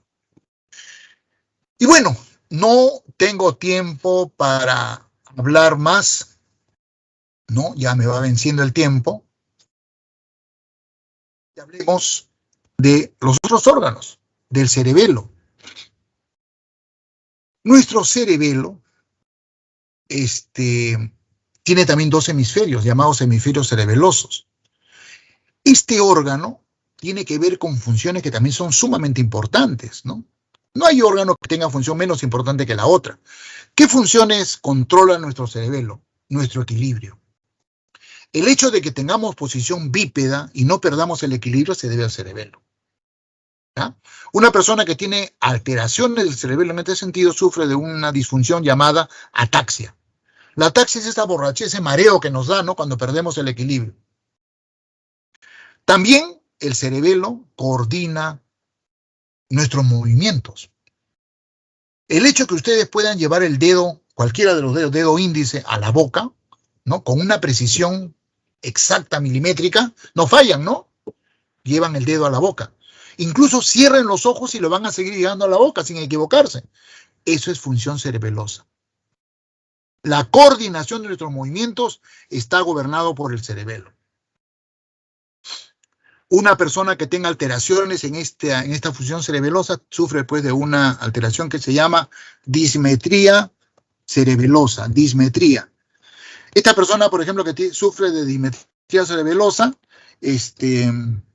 no podría llevarse el dedo a la boca, ¿no?, con precisión. Se equivocaría, se la iría en la barbilla, en el pómulo, ¿no? Dismetría cerebelosa. Otra función que controla el cerebelo es la tonicidad de nuestros músculos. Nuestros músculos no están relajados 100%, están con cierto nivel de contracción. Eso se llama tono muscular, eso lo controla el cerebelo. Y eso nos permite que si a alguien le tiran una pelota, ustedes reaccionen y cogen la pelota en el aire. Eso porque tienen tonicidad muscular. Eso lo controla el cerebelo. La fuerza con la cual uno presiona los músculos esqueléticos también está controlado por el cerebelo. No es lo mismo que yo levante un lapicero que yo levante una bola de fierro, como esa bola que usan los atletas para lanzamiento de bala. Mi mano, para levantar la bala, necesita ponerle más fuerza a mis músculos. Esa fuerza con la cual yo contraigo mis músculos está controlado por el cerebelo. Funciones importantes, como ustedes ven. ¿Ya? Bien. A ver, el tálamo y el hipotálamo. Bueno, del hipotálamo ya hemos hablado, ¿no? Solamente voy a recordarles. El hipotálamo es un órgano del sistema nervioso central que funciona como órgano del sistema endocrino. ¿Se acuerdan ustedes que produce dos hormonas? La oxitocina y la vasopresina, que son vertidas hacia el lóbulo posterior de la hipófisis. Y además también produce una serie de sustancias que estimulan al lóbulo anterior, a la adenohipófisis, para que la adenohipófisis secrete sus hormonas hipofisiarias. Somatotropina, hormona tirotrópica, hormona adrenocorticotrópica, ¿no?, folículo estimulante. Todas esas hormonas el lóbulo anterior del hipófisis lo produce, estimulada por el hipotálamo. Entonces el hipotálamo tiene funciones endocrinas, pero tiene otras funciones propias del sistema nervioso. El hipotálamo, por ejemplo, regula nuestra conducta. ¿Se han dado cuenta que a veces están muy irascibles? A veces estamos, ¿no?, que no soportamos ningún tipo de bromas. O a veces estamos de muy buen talante, muy buen humor. Eso es el hipotalámico. El apetito, el hambre, ganas de comer, también es controlado por el hipotálamo. Nuestra actividad sexual, nuestro deseo sexual es hipotalámico. Ese enamoramiento que tenemos, ¿no?, de otra persona, pero en el sentido sexual, ¿eh?, ganas de estar con ella todo el tiempo, dándole besos, ¿no?, sentir el roce de su cuerpo con nosotros, es hipotalámico. Así que en verdad ese templamiento que tenemos, a veces decimos, te amo con todo mi corazón, en realidad no es con el corazón, es con el hipotálamo. ¿Ya? Es hipotalámico. Bien, el tálamo es otro órgano del sistema nervioso central, ¿no? Ambos forman el llamado diencéfalo, el hipotálamo y el tálamo. El tálamo es un filtro de sensaciones. Por ejemplo, ahorita en mi casa están haciendo limpieza allá afuera. Yo estoy acá en mi cuarto que yo he destinado para mis actividades intelectuales. Están golpeando la puerta con la escoba, con el estropajo, pero no me distraigo, porque yo tengo toda mi concentración en mi clase. O sea, mis oídos perciben tac, tac, tac, a veces pasa una ambulancia, pero yo no me distraigo. ¿Gracias a qué? Es que yo no me distraigo, al tálamo. Como esos estímulos son secundarios en este momento para mí, entonces priorizo. Mi tálamo detiene esos estímulos, no me distrae y puedo seguir concentrado en el dictado de mi clase. Les pongo un ejemplo más eficiente, creo yo. Una oveja. Una oveja está comiendo pasto, tranquila. Toda su actividad está concentrada en buscar las hojas más sabrosas. De repente, huele a puma. Le viene un olor a puma. Ese estímulo es peligroso, porque el puma es un depredador de la oveja. El tálamo permite que ese estímulo pase a los centros nerviosos del cerebro de la oveja. La oveja inmediatamente deja de comer. Pone atención, ve realmente que hay un puma, no solamente que lo huela, lo ve y empieza a correr. Esa es la función del tálamo. Es un filtro de sensaciones. ¿Ya? A ver, bueno, ya les hablé del mesencéfalo. El mesencéfalo simplemente es un conducto de canales que van a conectar sustancias químicas producidas por unas células con otras, etc. Es un centro de conexión de las diferentes partes del encéfalo.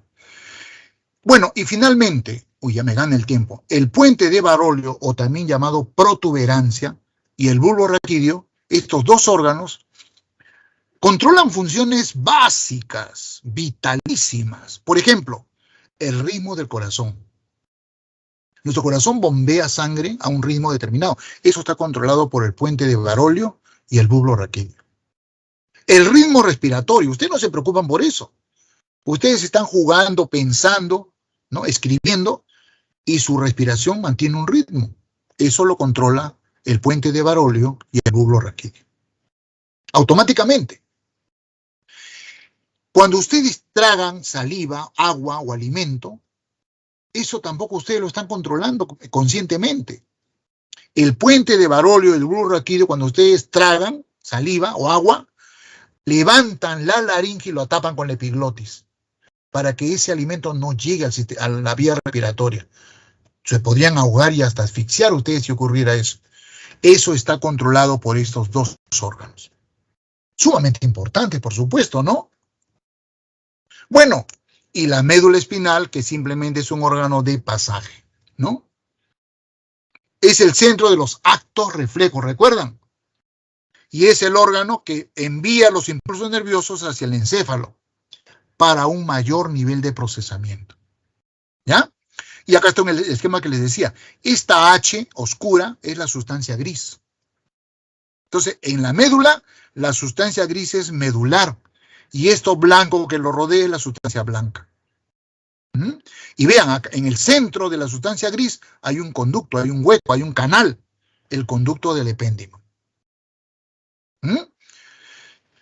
Bien.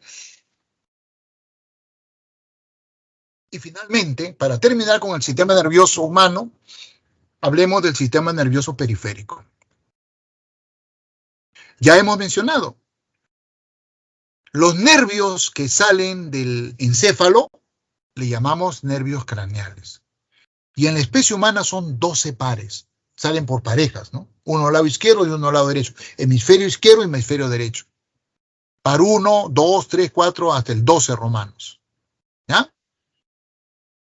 Y los nervios que salen de la médula le llamamos nervios raquídeos o nervios espinales. Son 31, ¿no? Si ustedes suman, dan 31. Y el número de nervios está en función al número de vértebras que tenemos. Si ustedes ven la columna vertebral de un ser humano, hay 8 vértebras cervicales, 12 vértebras dorsales, 5 vértebras lumbares y 6 vértebras sacras. Por lo tanto, hay 8 nervios cervicales, 12 nervios raquídeos, dorsales, perdón, 5 nervios lumbares y 5 nervios sacros. Nervios raquídeos o espinales.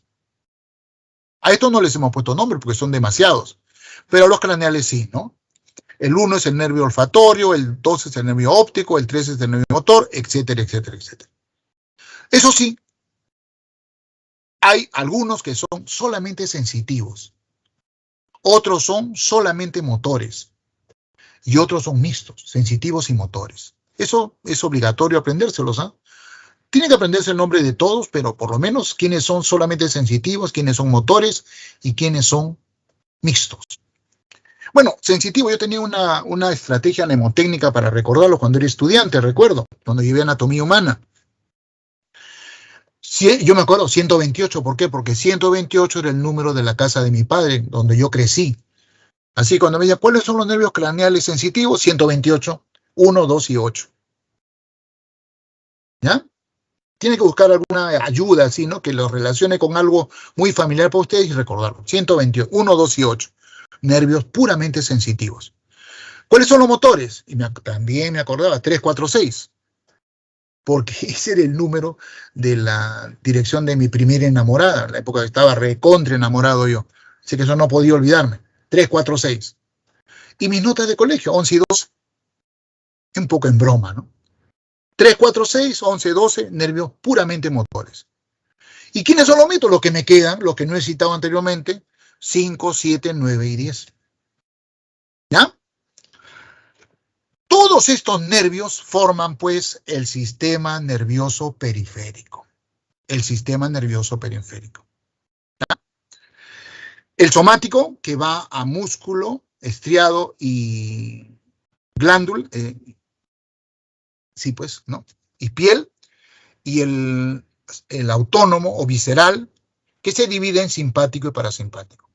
Y como les indiqué al principio, esto ya lo he dicho, el simpático pues estimula funciones. Ven ustedes, en el tubo digestivo reduce la actividad del peristaltismo, acelera el ritmo cardíaco, contrae las arterias, por lo tanto aumenta la presión arterial, ¿no? Dilata el diámetro para facilitar la respiración, dilata la pupila, aumenta el sudor y libera noradrenalina. ¿Ya? Y el parasimpático hace exactamente lo contrario. Y finalmente, las meninges. Todos los órganos del sistema nervioso central, o sea, los órganos del encéfalo que hemos estudiado hace un momento, y las meninges están cubiertas por unas membranas. No sé qué cosa he dicho, ahorita acabo de recapacitar que creo que he dicho una tontería. Todos los órganos del sistema nervioso central, o sea, los órganos del encéfalo y la médula espinal, están cubiertas por unas membranas llamadas meninges. Acá están, ven, acá, y acá las han amplificado. La meninge que está más externamente en contacto con el hueso es la dura madre, esta de acá. Debajo de la dura madre está otra meninge llamada aracnoides. Debajo de la aracnoides hay un espacio que se llama espacio subaracnoideo, donde corre el líquido cefalorraquídeo. Y ya limitando con el órgano propiamente dicho, está la pía madre. Estas tres membranas llamadas meninges, pues protegen a los órganos del sistema nervioso central. Los órganos del sistema nervioso central están sujetas a rozamientos, a ciertos golpes pequeños, ¿no es cierto?, que pueden hacer que se dañen, que se inflamen, lo cual produciría un fenómeno que es grave, que se llama encefalitis, ¿no? Por eso es que lo primero que ocurre cuando hay un daño traumático al cerebro, al encéfalo, perdón, es la meningitis. Ya si una persona llega a la encefalitis está peor, ¿no? Está más grave. ¿Ya? Las famosas meninges. También se pueden inflamar las meninges por infecciones.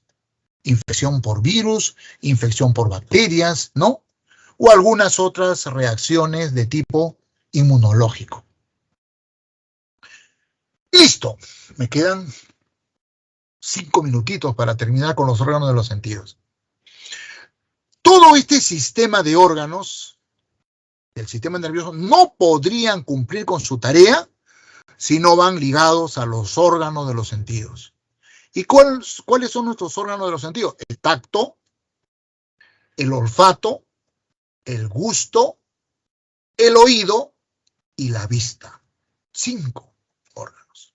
Tacto, olfato, gusto, oído y vista. Todos estos órganos están llenos de unas estructuras de naturaleza epitelial, epitelio sensitivo, neuroepitelio, llamados receptores sensoriales. Receptores sensoriales. Estos receptores sensoriales están especializados, por ejemplo, para captar estímulos térmicos, calor, frío. Lo llamamos termorreceptores. Estímulos de presión, golpe, mecanorreceptores. Sustancias químicas, quimioreceptores. Estímulos de luz, luminosos, fotorreceptores. Estímulos extremos, o sea, no calor suave ni muy frío, sino intensamente caliente o intensamente frío. Nocireceptores o nociceptores. O estímulos de presión, o sea, ya no es una presión así suave, sino un golpe de martillo en el dedo. Nociceptores. Nuestro sentido del tacto, que está ubicado con receptores sensoriales a nivel del límite entre la dermis y la epidermis de la piel, son de toda esta naturaleza. Por ejemplo, tenemos los corpúsculos de Krauss, acá tenemos uno, que es un termorreceptor. Este corpúsculo de Krauss nos permite percibir sensaciones de frío. El corpúsculo de Meissner, que está ubicado más arribita, es un mecanorreceptor. Este corpúsculo de Meissner me permite captar sensaciones de presión. Este es el corpúsculo de Pacini, que es un mecanorreceptor, como el corpúsculo de Ruffini, presión sobre la piel, ¿no? Merkel, mecanorreceptor, y estos son nociceptores, ¿no? Frío intenso, calor intenso, golpe intenso, nociceptores, ¿ya? El sentido de la vista y del oído, que son de los sentidos más complejos, ¿no? Está formado por fotorreceptores. Estos fotorreceptores están ubicados en una especie de membrana, es como un ecran, una pantalla, que se llama retina, en el fondo del globo ocular, ¿ya? El sentido de la vista está formado por el globo ocular, el nervio óptico y el lóbulo occipital. ¿Se acuerdan? Una persona puede tener problemas con la visión en cualquiera de estos 3 niveles. Nivel del globo ocular, nivel del nervio óptico o nivel del lóbulo occipital del cerebro. Bueno, las alteraciones más frecuentes son las que ocurren en el globo ocular. El globo ocular está formado por una membrana que se llama la córnea, ¿no?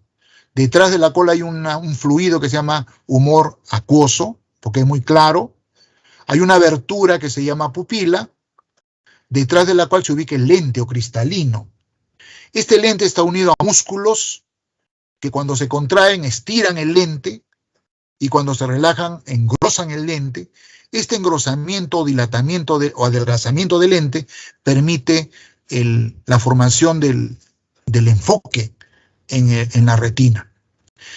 Detrás del cristalino hay una sustancia más densa que la que está acá adelante, por eso le llamamos humor vítreo, que cuando ingresan los haces de luz permiten que en la retina se formen imágenes virtuales e invertidas. En la retina hay 2 tipos de células, estas cortitas llamadas conos y estas más larguitas llamadas bastones. En los conos hay 3 tipos de pigmentos, la eritropsina, la cianopsina y la cloropsina. La eritropsina responde al color rojo, la cianopsina al color azul y la cloropsina al color verde. 3 colores básicos. La combinación de estos pigmentos nos dan toda la variedad de colores que podemos percibir. Los conos accionan cuando la cantidad de luz que impacta la retina es abundante, o sea, durante el día. Y los bastones manejan otro pigmento, la rodopsina. Los bastones nos permiten formar imágenes en penumbra, cuando hay muy poca luz durante la noche, ¿ya? Garantizando nuestra visión. El oído también es un sentido muy complejo. Nuestro oído está formado por 3 partes: oído externo, el oído medio y el oído interno. El oído externo está formado por el lóbulo, el pabellón auricular, el canal auditivo externo y termina en la membrana timpánica. El aire trae las vibraciones de los sonidos, las cuales ingresan por el canal auditivo y golpean la membrana timpánica. Esta vibración de la membrana timpánica hace que los 3 huesecillos que están en el oído medio, el martillo, el estribo y el yunque, vibren, amplifiquen esa vibración y golpean la membrana que hay acá adentro, que se llama membrana oval. Esta membrana oval estimula, impacta, mueve un fluido que tenemos acá en la cóclea, en el oído interno, ¿no? Hace que hay un flujo de ese líquido, lo cual estimula a unas células que están ubicadas en esta zona, en la parte más interna del oído interno, llamadas células ciliares, las cuales finalmente transforman ese flujo de líquido, producto de la estimulación vibratoria de la membrana oval, en impulso nervioso. Lo que permite que el nervio auditivo lleve ese estímulo codificado en sistema binario, ¿no? Digital, digitalizan el estímulo, lo llevan al lóbulo temporal, ¿no? Entonces, nuestro oído tiene 3 zonas: oído externo, oído medio y oído interno. Uy, me gana el tiempo. Estos 2 sentidos son los más primitivos que tenemos, sobre todo el olfativo. Y acá hay una excepción. En nuestro sistema olfativo no son células epiteliales los que captan el estímulo, sino son terminaciones de neuronas. La mucosa que tapiza la fosa nasal se llama mucosa olfatoria o mucosa pituitaria. Son terminaciones de estas neuronas las que captan las sustancias químicas que llegan ahí. Eso nos permite captar olores, ¿no? O sea, en realidad la percepción de olores es una identificación química. Huele a manzana, huele a, no sé, azufre, huele a mamá, huele a leche materna, huele a sudor de mi esposa, ¿no? Es el sentido más primitivo de los animales y del ser humano. Y en la lengua, en las paredes de la boca, tenemos las papilas gustativas, que a su vez están constituidas por botones gustativos. Los alimentos procesados por la lengua y las piezas dentales se mezclan con la saliva y al tocar estas papilas gustativas, ¿no?, nos permiten captar los sabores. Dulces en la parte anterior de la lengua, ácidos y salados en las partes laterales, amargos en la parte posterior, más intensamente, ¿no? Listo, muchachos. Y con ello hemos terminado nuestra clase. A ver, uy, me queda 1 minuto. Sí, que esta clase es densa, pues. Entonces, chicos, ya no tengo tiempo de proyectarles el ejercicio. Simplemente en el minuto que me queda, les voy a dar la clave del ejercicio número 9. ¿De acuerdo? Salazar, Guamán, Vargas, Villarreal, Reyes, Barzola, Ruiz, Requejo. ¿Atentos para copiar la clave del ejercicio? Listo. Pregunta número 1. A de Aurelio. 2, D de dedo. 3, B de bueno. 4, A de Aurelio. 5, D de dedo. 6, B de bueno. 7, C de Carlos. 8, A de Aurelio. 9, D de dedo. 10, B de bueno. 11, D de dedo. 12, B de bueno. 13, C de Carlos. 14, B de bueno. Y 15, A de Aurelio. ¿Copiaron la clave? Si Profesor, tienen ¿podría repetir por favor de la 9 y la 10? la 10, claro, claro que sí. La número 10, la clave es B de bueno, B de bueno. ¿Ya?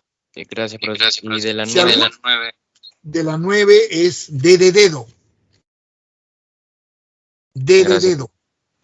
Si alguna de las respuestas que les he dado no les convence, no se olviden, yo siempre dejo abierta esa posibilidad. La próxima clase me la plantean y yo les aclaro por qué esa es la respuesta. Listo, ya son 11:56, me he pasado un minuto, no me gusta pasarme del tiempo. Les agradezco su atención, espero que la clase haya llegado clara, que hayan entendido las ideas que les he planteado. Cuídense mucho y nos estamos viendo el próximo jueves. Buen fin de semana.